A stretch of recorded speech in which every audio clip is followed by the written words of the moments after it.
پیارے بھائی اور دوستوں، میں آپ کو دارالعلوم دیوبند کی سنگ بنیاد کے بارے میں بتاؤں گا کہ کس نے دارالعلوم دیوبند کی سنگ بنیاد رکھی۔ بھائی دوستوں، جب دارالعلوم دیوبند کی سنگ بنیاد رکھنے کا وقت آیا تو حضرت مولانا قاسم نانوتوی رحمۃ اللہ علیہ نے اعلان کیا کہ میں دارالعلوم دیوبند کی سنگ بنیاد ایک ایسے انسان سے رکھواؤں گا جس نے کبیرہ گناہ کرنا تو بہت دور کی بات، کبھی کبیرہ گناہ کرنے کا دل میں ارادہ تک بھی نہیں کیا۔ تو لوگوں کو حیرت ہوئی کہ وہ ایسا کون انسان ہے۔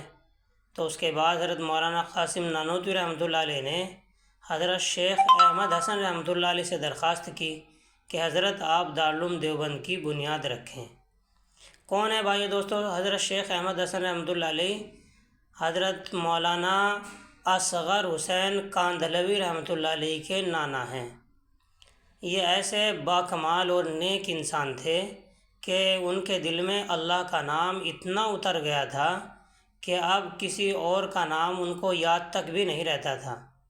حضرت شیخ احمد حسن رحمۃ اللہ علیہ کے داماد آپ کی خدمت میں 2 سال تک رہے، لیکن 2 سال کی مدت میں بھی ان کا نام تک بھی ان کو یاد نہ ہوا۔ بار بار معلوم کرتے، بھائی تمہارا کیا نام ہے؟ وہ کہتے جی اللہ کا بندہ ہوں۔ تو ایک بار انہوں نے کہا کہ بھائی اللہ کے بندے تو سبھی ہیں، تمہارا کیا نام ہے؟ انہوں نے کہا کہ حضرت میں آپ کا داماد اللہ کا بندہ ہوں۔